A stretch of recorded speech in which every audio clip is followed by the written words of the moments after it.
सो ये वीडियो उन सभी के लिए इंपॉर्टेंट है जिनको जोसा राउंड 5 के एंड तक कोई ना कोई सीट मिली है एक्सेप्ट आईआईटी। अगर आपको जोसा काउंसलिंग के एंड में यानी राउंड 5 के रिजल्ट में आपको दिख रहा है seat allotted is equal to NIT, triple IIT, GFTI या बेसिकली कोई भी एनआईटी प्लस सिस्टम की अगर आपको सीट अलॉट हुई है at the end of round 5, तो आपको ये करना बहुत जरूरी है। चाहे आपको सीसैप में जाना है चाहे नहीं जाना, पर आपको दोनों सिचुएशन में आपको ये करना है।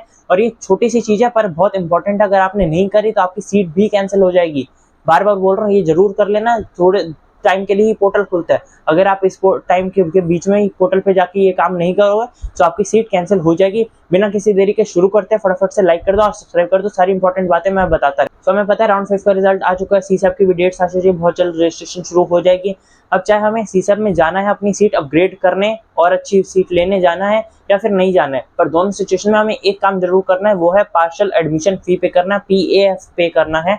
आपको जोसा के पोर्टल पे जाके ये कब से कब पे करना है, ये आपको 24 जुलाई यानी आज से शुरू हो चुकी है। आप पोर्टल पे जाओगे, आपको पार्शियल एडमिशन फी पे करने का ऑप्शन मिल जाएगा। वहां जाके आपको अपना जो लॉगिन आईडी डालनी है, पासवर्ड डालना है, वो डालोगे और आपको पोर्टल खुल जाएगा जहाँ पर आपको फी पे करनी है। तो वो फी पे कर देना। 24 जुलाई से 26 जुलाई 5 PM तक ही है। आपको इसी 1.5 दिन के बीच में आपको अपनी फी पे करनी है। अगर आप ये फी पे नहीं करोगे तो इसका सीधा सीधा मतलब ये है कि आपको वो सीट नहीं चाहिए और आपको काउंसलिंग से बाहर कर दिया जाएगा, और जो आपको सीट मिली है वो आपको नहीं मिलेगी।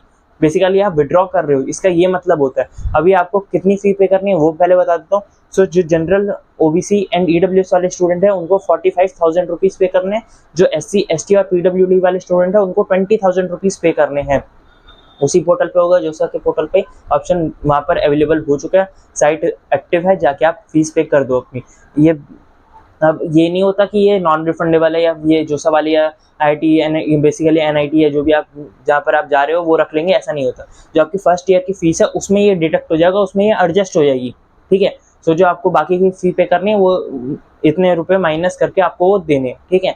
सो उसकी टेंशन मत लेना कि मेरे 45,000 20,000 रुपए वेस्ट जा रहे हैं, नहीं, ऐसा नहीं होता। जो आपकी फर्स्ट ईयर की फीस है उसमें ये एडजस्ट हो जाएंगे और आपको बाद में कम पैसे पे करने हैं। ये इसलिए करा जा रहा है ताकि आप ये पता चल सके कि आपको सीरियसली ये सीट चाहिए। बहुत सारे लोग कुछ भी सीट लेके बैठ जाते हैं और जो उनको नहीं चाहिए होती, इसलिए वो ऐसे ही जो सीसैप और जोसा वाले ये क्राइटेरिया डाल देते कि इतने पैसे दो ताकि हमें ये पता चले आप सीरियस स्टूडेंट हो और आपको ये सीरियसली ये सीट चाहिए, ठीक है। सो अगेन आपको इस 24 से 26 जुलाई 5 PM के बीच में ही जाके अपना फी पे करनी है, जैसे कि मैंने बताया।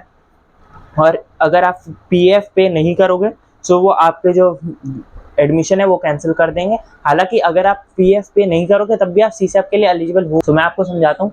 बेसिकली अगर आपको मान लो सपोज NIT हमीरपुर में सीट मिली है at the end of round 5, अब आप चाहते हो कि मैं सीसैप में जाऊँ, मुझे और ट्राई करता हूँ, अगर कोई और अच्छी NIT मिल सकती है तो मिल जाए, नहीं तो ये मेरे पास सीट तो है ही, ये एक बैकअप ऑप्शन तो है ही हमारे पास। अगर हम ये PF पे करेंगे तब हमारे पास ये सारी चीज़ें बैकअप ऑप्शन रहेगा और हम इस चीज़ के लिए एलिजिबल हो गए।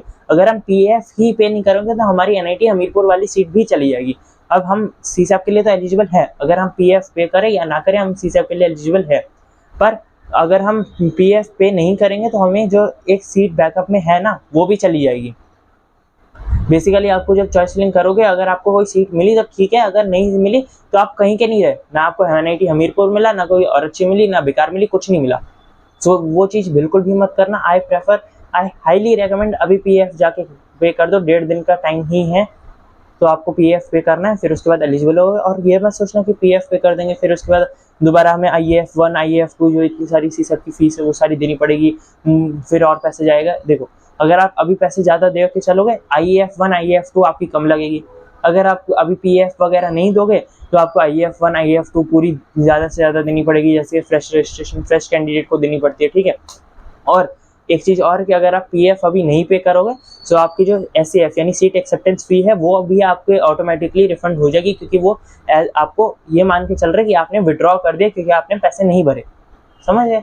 यही सब था आपको जो बताना था। बाकी सीसैप के लिए अलग से वीडियोस आने वाली है, उसलिए चैनल को सब्सक्राइब कर दो, लाइक कर दो, अगर वीडियो पसंद आई हो शेयर कर दो ज़्यादा से ज़्यादा अपने दोस्तों को, ताकि वो भी टाइम से PF पे कर दे, नहीं तो उनकी सीट भी चली जाएगी, ठीक है। So that's all for this video. Till then, be safe, preparing, and achieve your goals.